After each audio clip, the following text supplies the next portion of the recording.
Oi, vamos falar dos meus assuntos favoritos, que é paternidade de Deus. Paternidade. O que é paternidade nesse meio cristão, né?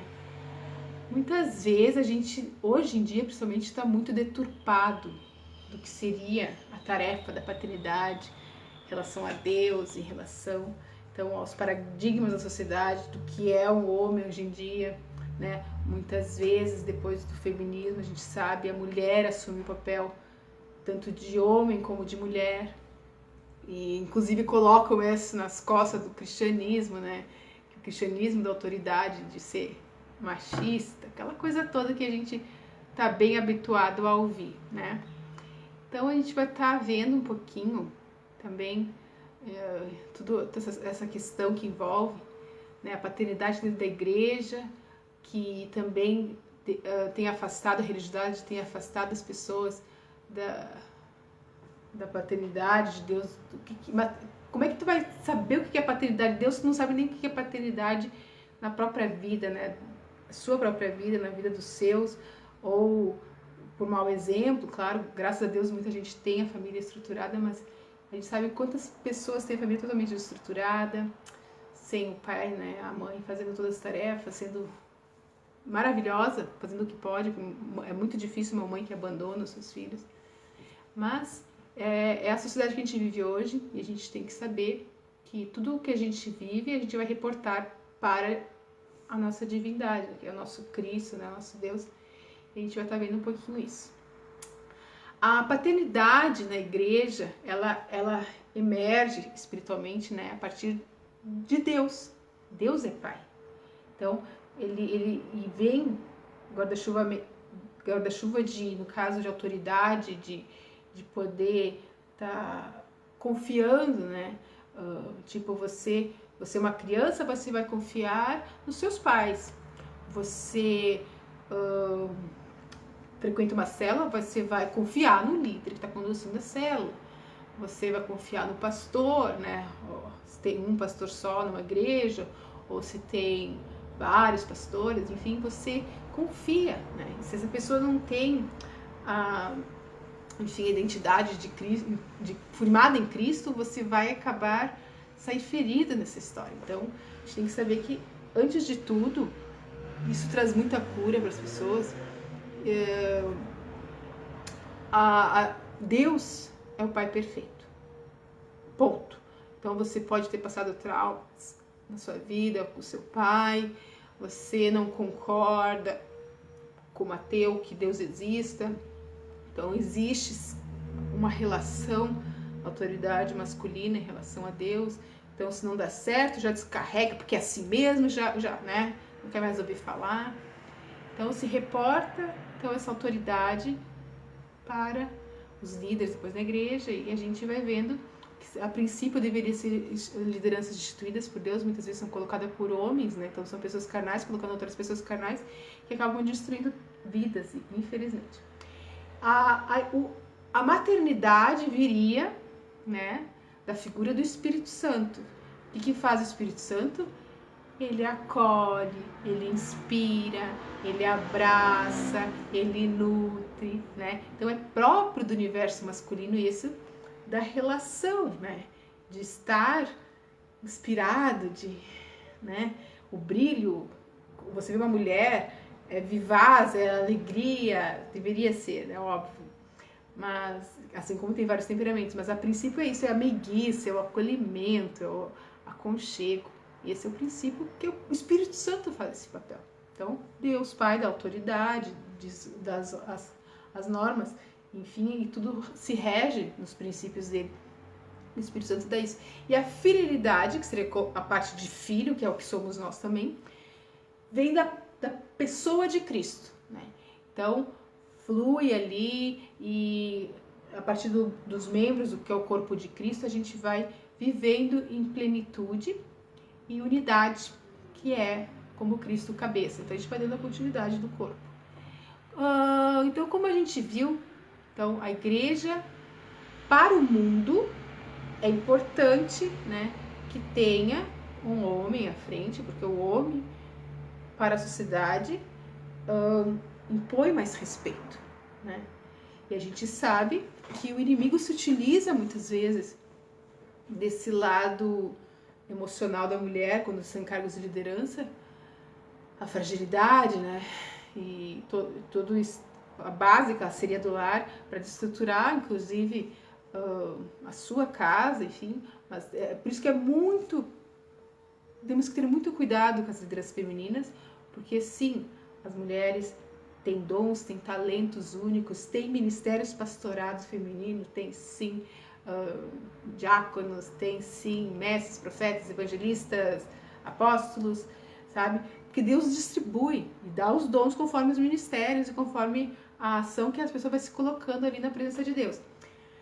Mas temos que saber que para o mundo, né, a gente tem que estar sujeito a hierarquias para preservação da ordem, enfim, do respeito mútuo. Senão, se começa todo mundo se denominar, né, perante o mundo, veja bem, perante Deus somos todos iguais, cada um na sua busca individual. Se você quer mais, você quer entender Deus, você vai buscar mais em oração, você vai jejuar, você vai ler a palavra, né? Então é conforme a sua busca, independente do sexo. Mas a gente tem que entender que para nós aqui humanos, né, que nós precisamos, independente do sexo, estar com a nossa identidade firmada em Cristo.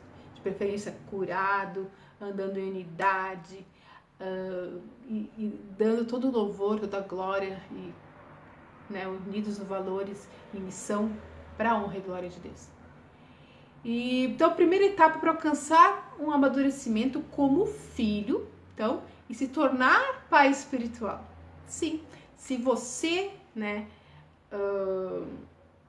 chegou a Cristo através de alguém, uma pessoa apresentou Cristo para você, ela é o seu pai espiritual. Então, ela que te apresentou e ela teria uma certa responsabilidade pela tua vida, para o teu crescimento, ou seja, para você andar as suas próprias pernas e começar a frutificar também os teus dons em outras vidas, né?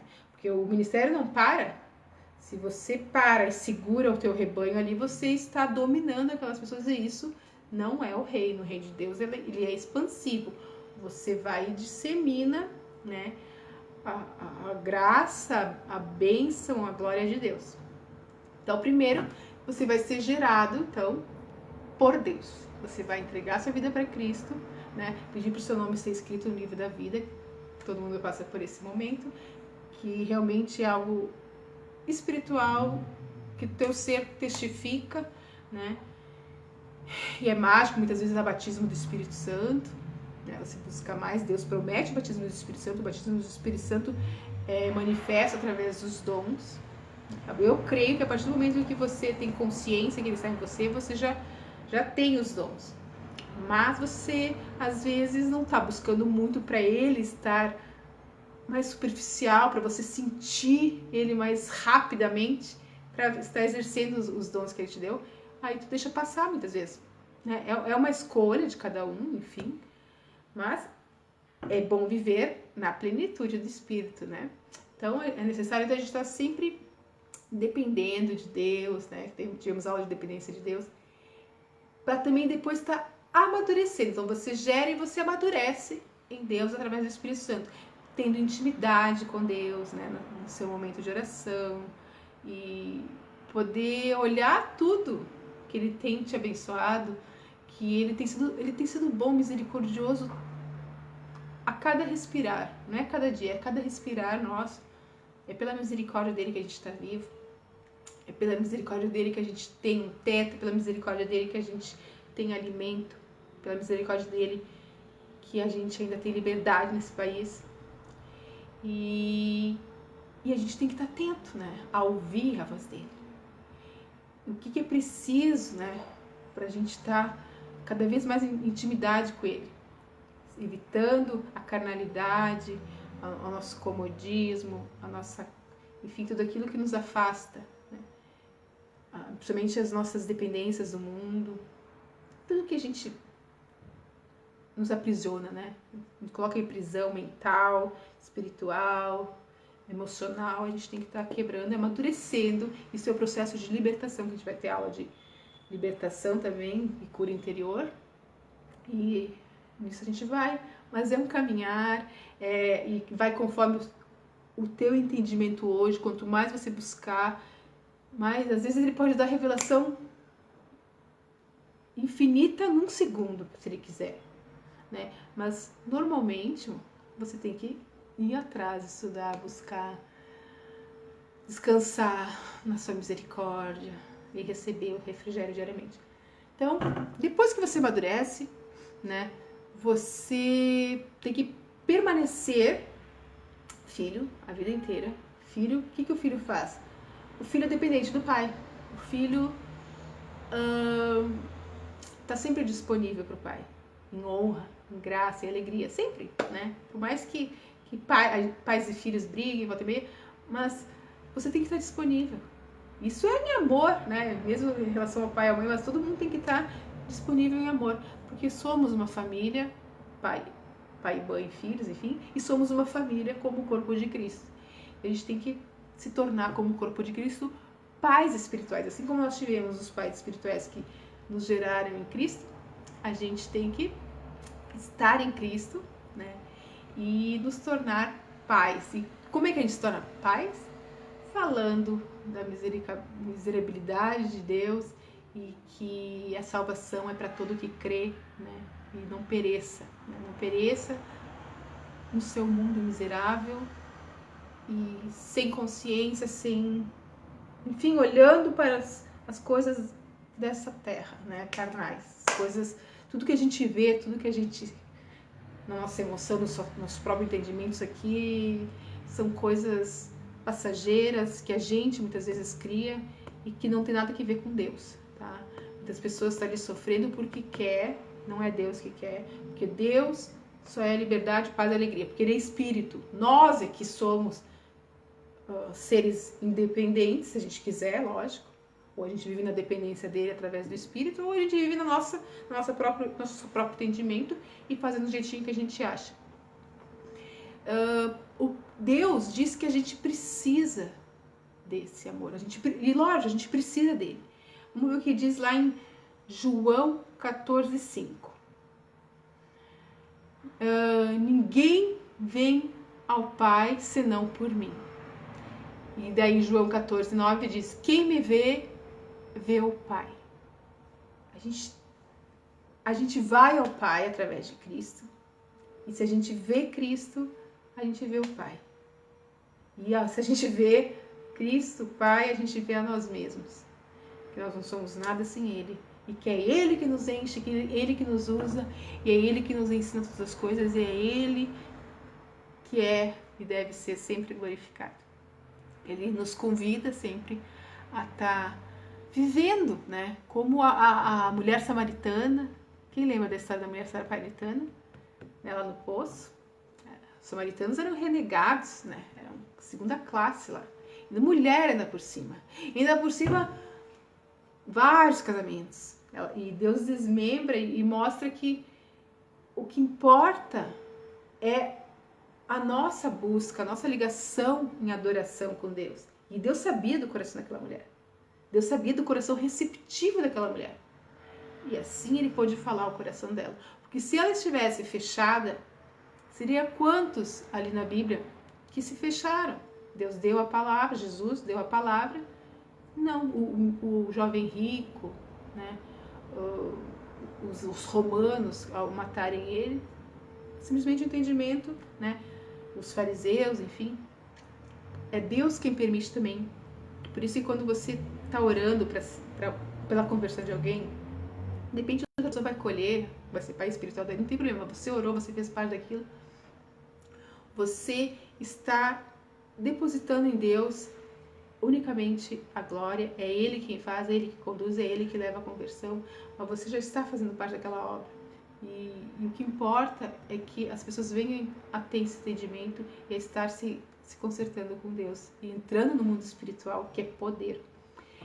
Deus, se a gente for analisar os planos de Deus a partir da palavra de Deus e dos apócrifos também, por que Deus permitiu? Ele cria o homem sabendo que o homem ia errar, né? Ele botou uma escolha para o homem, sempre nos coloca uma escolha de obediência. E ele sabia que o homem ia cair. E se a gente vê lá no caso, eu vou reportar os apócrifos, porque o desespero de Adão, sabe, ele tinha aquele desespero porque ele tinha experimentado o mundo como o nosso íntimo grita aqui dentro. Então, assim, Deus nunca deixou de amar Adão. Não foi um castigo para Adão. Adão escolheu aquilo, né? Ele não sabia como seria, porque a dor de estar longe de Deus é terrível, né? Para quem já teve pequenos momentos em adoração diante de Deus, se pudesse, se o corpo não cansasse, se a carne não sentisse fome, caso não tivesse no propósito de jejum, se, enfim, acho que ainda é o sono, você ficaria, porque ali a plenitude, ali a completude. Imagina o Adão que via todos os dias e usufruía integralmente do paraíso, né? Deus expulsa ele de lá e tem que viver nisso aqui, ó. Ele não vivia nisso aqui. Ele era o corpo espiritual, assim como Cristo quando ressuscitou. E depois, graças ao plano de Deus, já estava revelado que Cristo viria para nos salvar.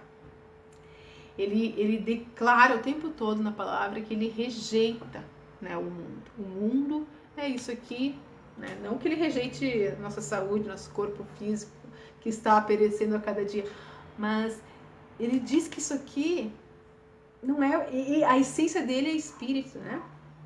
Então, a dor da rejeição, quantas pessoas aí já não passaram, né, por dores terríveis? Você já não foi rejeitado? Muitas vezes são rejeitados no ventre da mãe, né? Outras vezes são rejeitados na escola, por, enfim, N motivos. E a gente sabe que é preferível você arranhar o pé ou quebrar uma unha, enfim, se cortar, não muito grave, lógico que arrancar, decepar, mas assim, se machucar, o físico é menos doído do que se você leva uma decepção emocional. Então, a gente, constantemente nesse mundo, vai ser o inimigo, enfim, quer destruir as relações, porque nas relações a gente se cresce, na relação a gente troca, né?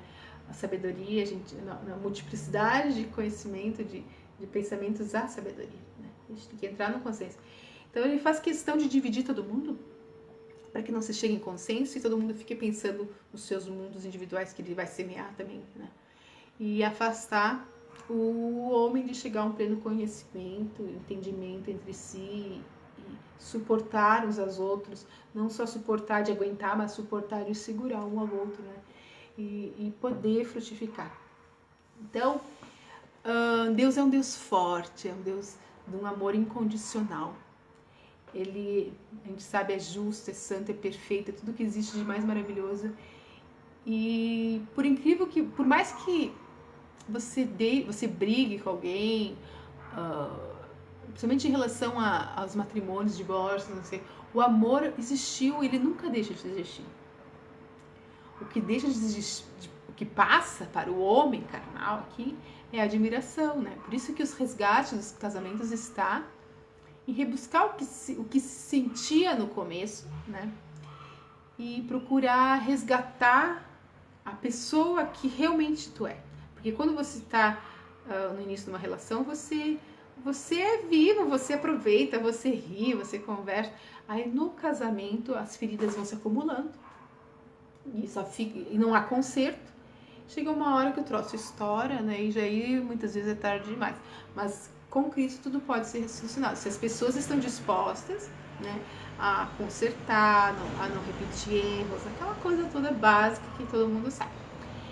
E então, quando a gente está livre, quando a gente está no amor de Cristo, sobre o Espírito Santo, a gente não sofre tanto, né?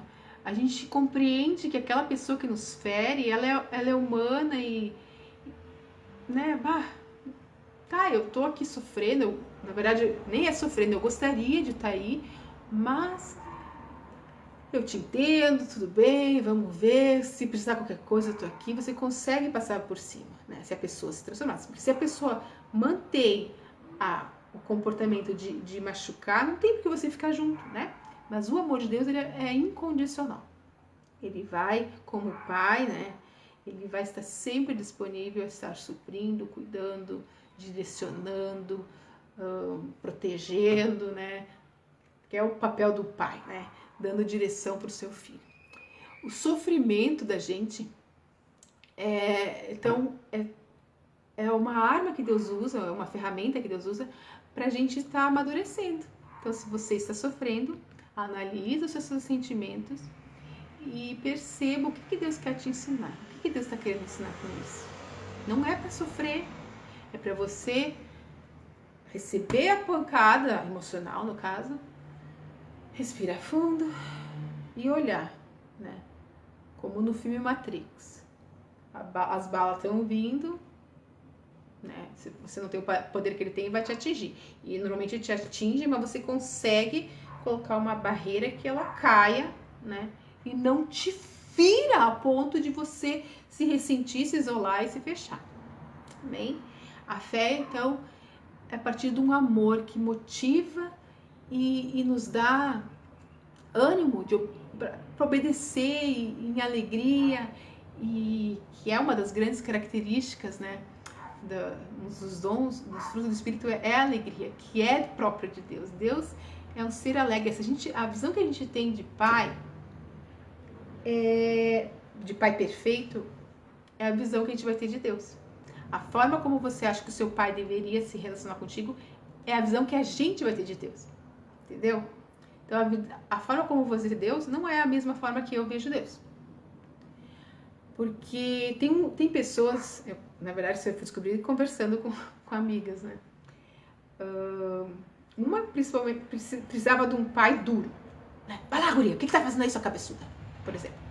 A outra precisava o pai dela, Deus, no caso, conversa com ela, de puxar e fazer joguinhos, brincadeiras. Bora lá, filha, vamos lá, vamos jogar um tiro, assim, muita imaginação, ela é uma pessoa muito criativa. E meu pai perfeito seria, vem cá, filha, vamos conversar, né? Mas, assim, é como eu espelho, é como eu vejo o pai sobre a minha vida. Alguém que concilia, né? Então, e a mesma forma que você vai conhecendo a forma como as outras pessoas veem Deus na sua própria vida, a forma como Deus se comunica com ela, inclusive, você vai aprendendo a se relacionar com essas pessoas também. Isso é muito bonito. Então, quando a gente percebe, né, que a gente é parte com Deus, a gente tem fidelidade, a gente é filho dele, a gente tem que procurar ter a visão realmente de filho, como a história do filho pródigo, né? Que o filho foi embora, fez o que fez, pediu tudo que precisava, voltou e o pai via ele da mesma forma, amava da mesma forma, não muda nada, né? Tem aquela metáfora que eu falo, não é porque o mundo, né? Porque você estava longe de Deus, você não tinha essa mentalidade espiritual. Então você chega no mundo, você recebe o amor, né, o entendimento que você teria de Deus, dos seus pais. Daí os seus pais te ferem. Então você, como uma latinha de refrigerante, você é um pouquinho amassado. Você é amassadinho pelos seus pais. Alguns são bem amassados pelos pais, enfim. Mas assim, não é a essência que Deus mandou, é deformada um pouquinho, né? Depois o mundo vai deformando um pouco mais. E vai modificando a visão, vai modificando a forma como você vai construir o seu ego para andar nesse mundo, poder estar preparado para levar mais chicotada, entendeu? Então, inclusive, né, que eu estudo a psicossomática, o seu rosto, o seu corpo, as suas enfermidades, tudo como você é a estrutura de como você pensa. Quando você está sofrendo, você tende afundar mais os olhos, se isolar e se fechar. Quanto mais você expande espiritualmente, mais iluminado você fica. E quando você sorri, então se você mantém essa postura de sorrir, os seus olhos vão ficar cada vez mais radiantes, né? Porque a palavra diz que a alegria formoseia o rosto. Na verdade é isso, porque você encontra alegria em meio as adversidades você consegue viver espiritualmente, você é feliz, né? E se você começa a deixar o mundo dominar os seus sentimentos, você realmente acaba ferido, né? E ferindo outras pessoas e envelhecendo. Viu como é? Então, assim, claro, depois tem toda a alimentação, a genética, mas assim, muito mais o que você é vem pro que você espelha, no caso, por causa na verdade, do espiritual, né? Que transparece sobre ti, da sua alegria, do que Deus tem ministrado, do que Deus é. E isso, pode ver, as pessoas que se convertem, né? Glória a Deus, as pessoas remoçam, se tornam mais bonitas, porque há realmente até o processo de humanização, né? Porque a esquerda, a mentalidade marxista, o materialismo dialético da esquerda, ela demoniza. Pode ver, as mulheres, né? É muito engraçado. Chegam nas universidades, femininas, bonitas e tal, e quando são doutrinadas, elas saem, né, totalmente diferentes, deformadas, né? Elas acabam deformando, levando para o lado do animal mesmo, e tirando toda a espiritualidade da pessoa. Muitas pessoas se tornam ateus, muitas pessoas se tornam comunistas, enfim, mas assim, tiram toda a individualidade, a essência, a pureza, e leva, né, de ver aquelas performances nas pornográficas na rua, né, para escandalizar, para desmoralizar mais pessoas, porque quando uma pessoa não sabe que a maldade existe, se ela vê a concupiscência, o desejo, aflora, porque a maldade está dentro dela, o ser humano não é bom na sua essência, né? Quem nos torna bom é Deus. Então a gente tende sempre pela preguiça, pela carnalidade, para se entregar, para deixar as coisas do jeito que são no comodismo e criar nossas torres, enfim. Então o amor de Deus, ele é muito maior que o amor, né, de qualquer pai, de qualquer pessoa que a gente possa, um marido, um namorado, uma amiga que a gente possa buscar aqui na Terra. Então, em paralelo, né, o salmista Davi diz: porque quando meu pai e minha mãe me desampararam, o Senhor não me recolheu. O Senhor me recolheu. Então, você me recolherá. E Deus nunca vai desamparar. Por mais que o pai e mãe deixem, sabe? Deus está com a gente, Deus vai cuidar. Paralelamente, o pai, então, o pai é o homem que vai dar identidade, vai firmar a identidade. Então, é o homem que vai dizer, né, dar direção para o menino que ele é macho, que ele tem que lutar, que ele tem que conquistar o seu lugar, tem que ir à frente, e o pai tem que incentivar. Tanto é que a gente vê as brincadeiras, o pai joga pra cima, né? A mãe fica desesperada, que a mãe acolhe. A mãe jamais faria aquilo. Então a mãe acolhe, a mãe abraça, a mãe ampara, a mãe nutre, a mãe, né? E o pai joga, o pai empurra pro mundo. É o pai que dá a direção. Vai lá, segue pra lá, filho. Ah, você quer isso? Vamos ver como é que a gente pode construir, né, para chegar a esse objetivo que tu quer. É o pai que dá essa direção, é o pai que lidera a matilha, no caso, né, o grupo ali. Por isso que tem que ter o respeito da hierarquia. No caso, a liderança seria Cristo, né? Depois vem o pai, né? O pai obedecendo Cristo. Então, um homem que é segundo Cristo, o que é? É um homem que vai dar a vida pela sua mulher, né? Cristo deu a vida pela igreja. E assim a gente sabe que a analogia da igreja é a esposa. Então, pai, depois a mãe, depois as crianças. Então, vai ser o líder, vai conduzir, tá? Olha, eu vou ter uma promoção em tal cidade. Ah, daí a mulher, não, eu não posso porque aqui eu tô muito bem, não sei o quê. Você foi feita para ser auxiliadora idônea, né? E muitos homens se aproveitam, inclusive cristãos, se aproveitam da mentalidade marxista que dominou todas as famílias e acham que é obrigação da mulher. Não é obrigação dela. Na verdade, se você coloca isso como obrigação com ela, você está tirando a sua autoridade. Ah, mas não é autoridade de mandar. É autoridade de experimentar em Deus o que é ser um homem segundo Cristo, né? De poder, literalmente, ser a rocha ali do teu lar, com Cristo sempre, lógico. E isso dá estabilidade, dá tranquilidade para a esposa, dá tranquilidade para os filhos. Quando cada posição assume o seu lugar, né, de responsabilidade, a mulher como auxiliadora, então depois a gente vai estar falando um pouco mais dela. E o homem, então, vai estar ali na frente, né? Ele que vai dar o valor de cada um aqui atrás, da autoestima, sabe? É dado pelo pai. A sensação de proteção, normalmente as meninas hoje se sentem muito inseguras, né? Não foi dado pelo pai, né? Aquela sensação de se sentir protegida, coberta, enfim. A afetividade também, né? De limites, os limites que você entre você e o outro, entre as trocas com o mundo.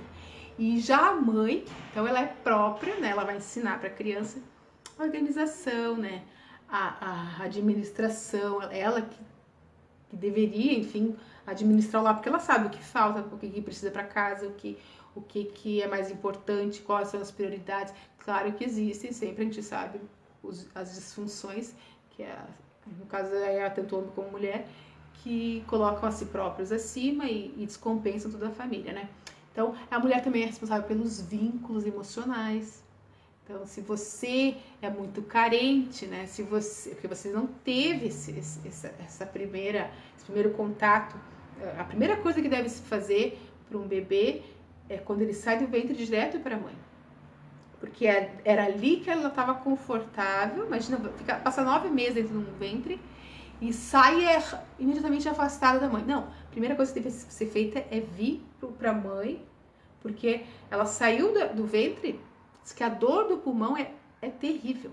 Imagina, era líquido, então ela aspira aquele líquido, nunca sentiu dor na barriga. Então queima tudo, os pulmões se expande e é arrancado do consolo que era a barriga. Então, se você traz para o consolo da mãe, ele ouve a mãe, ele sente o toque da mãe, a voz, o toque, o cheiro.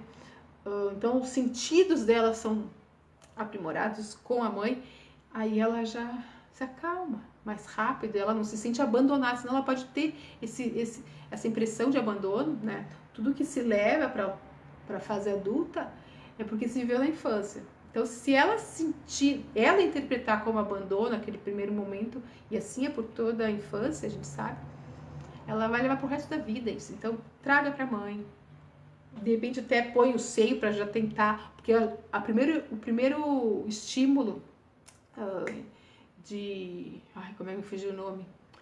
Enfim, né, estímulo é o de sucção, isso, estímulo de sucção. Então, você põe, a criança já vai automaticamente, né? Mesmo que ela já tá ali grudada, já tá sentindo o cheiro, ouvindo o coração, o barulho, olfato, paladar, né?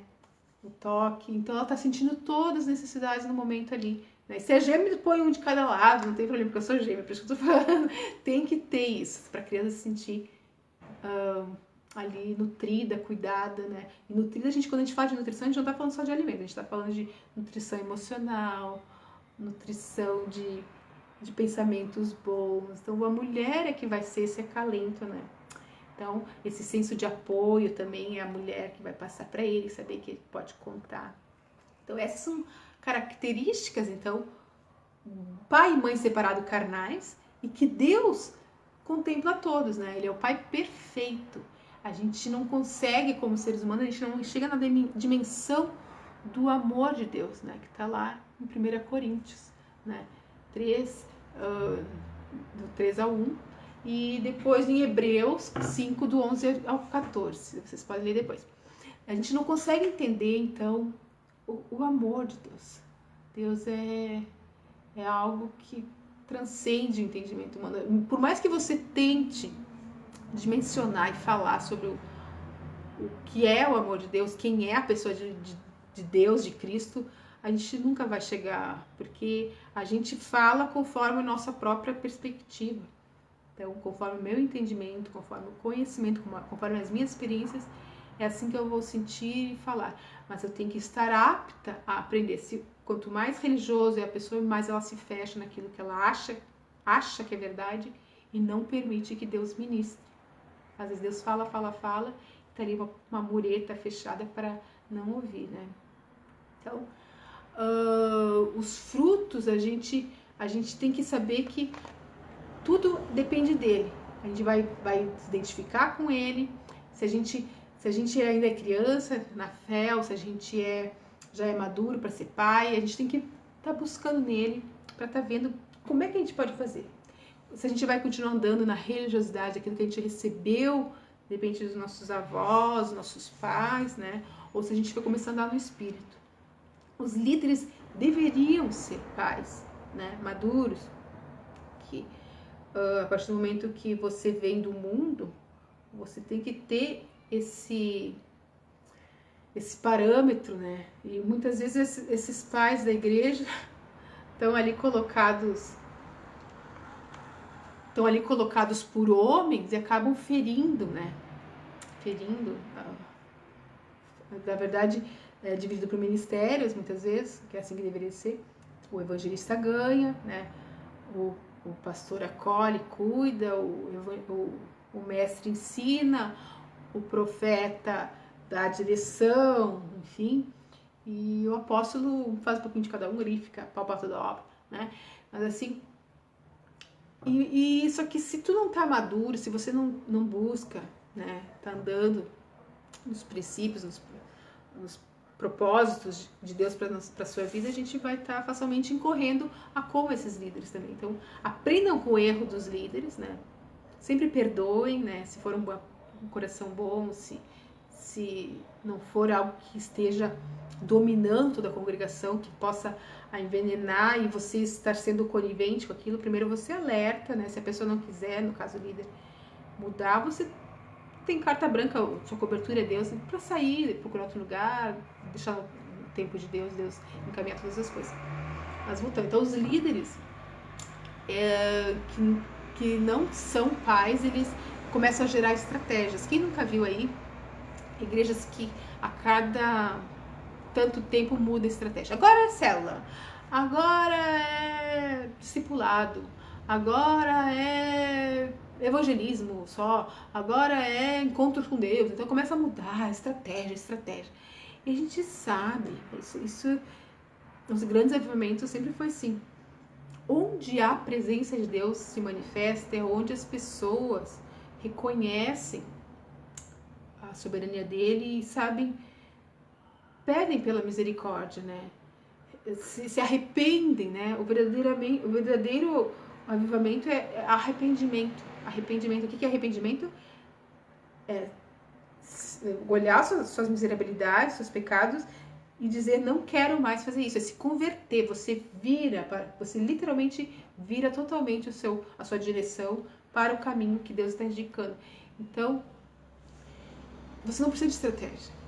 Quando você tem um corpo coeso, ele flui naturalmente, não precisa dizer se a pessoa tem o dom, deixa ir lá, se é uma pessoa, né, que tá com a vida digna, vai lá, toma a direção, deixa Deus agir, Deus vai usar a vida dela, Deus vai abençoar outras vidas. E assim né?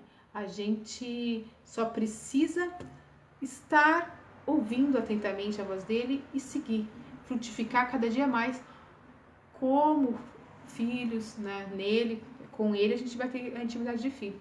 Com o próximo a gente vai ter que ter intimidade de pais, intimidade como irmãos que somos, e um abençoando o outro, né? Sabendo que nenhum líder é mais importante do que a ovelha, só o líder vai ser cobrado de Deus muito seriamente, porque o que muito é dado, muito será cobrado.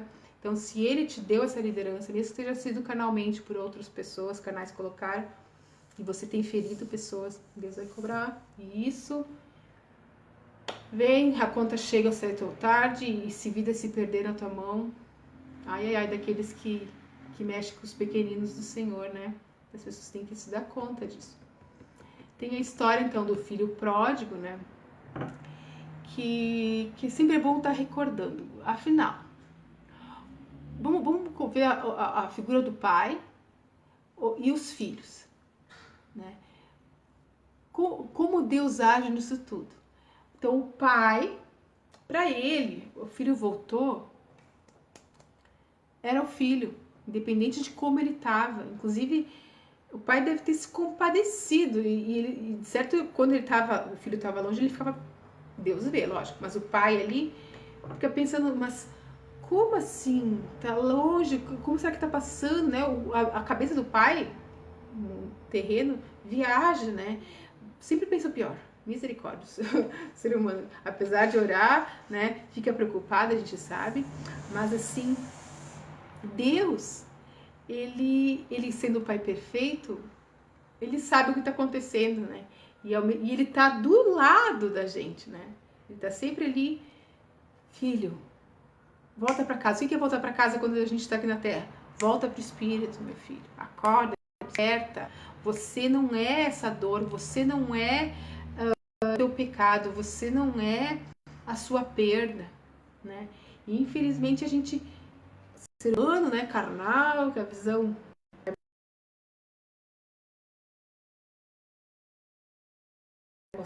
toda do vizinho, do cachorro, do periquito, a gente vive aquela coisa, aquele ranço, e a gente não usufrui, né, como filho que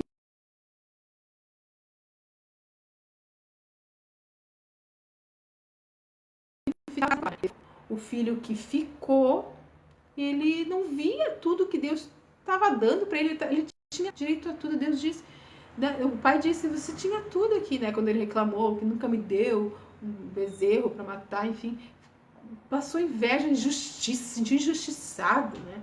Sendo que o filho voltou, estava vivo, estava bem, o pai ficou feliz. E é bom a gente estar vendo qual tipo de pai a gente está tendo em relação aos filhos que a gente gerou, né? Que as igrejas muitas vezes fazem evangelismo, geram filhos e se perde, né? Tem que ter muito cuidado por essas almas, tem que encaminhar para ela buscarem uma igreja, se não for na mesma cidade, mas sim, as pessoas não podem ficar desgarradas. Se elas ouviram a voz de Deus através da tua vida, você tem uma responsabilidade. E ao mesmo tempo, a história do Pai Divino, né? Esse Pai que vai estar sempre com a gente, nos dando direção e querendo que a gente esteja cuidando dessas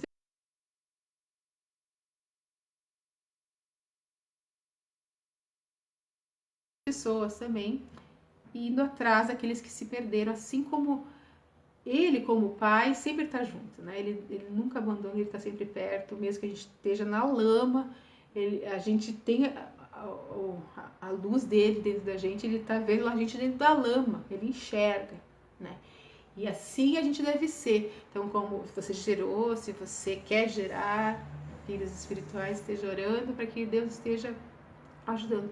E qual desses filhos a gente tem sido, né, na caminhada cristã? A gente, no caso, tem andado com a família, a gente perdoa nossos pais, né? Tantos traumas infantis que Deus tem que trabalhar, tem que curar. Se você tem feridas que ainda te atrapalham, tem que curar em Cristo, tem que, né, tá se trabalhando, se libertando e sendo livre, né? Parar de murmurar. A gente é campeão de murmurar. Quando bate na carne, ixi, vem que vem, né? Ou a gente vai atrás, né? Para tentar sarar, consertar as coisas, né? Com as pessoas, as nossas próprias feridas, tentar buscar no Senhor o bálsamo, tentar buscar o bálsamo para a ferida do outro também, né? Normalmente o bálsamo para a ferida do outro que vem até ti está na sua mão.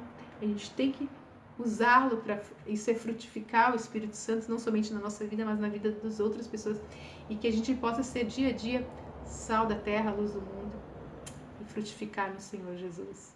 Amém. Deus abençoe.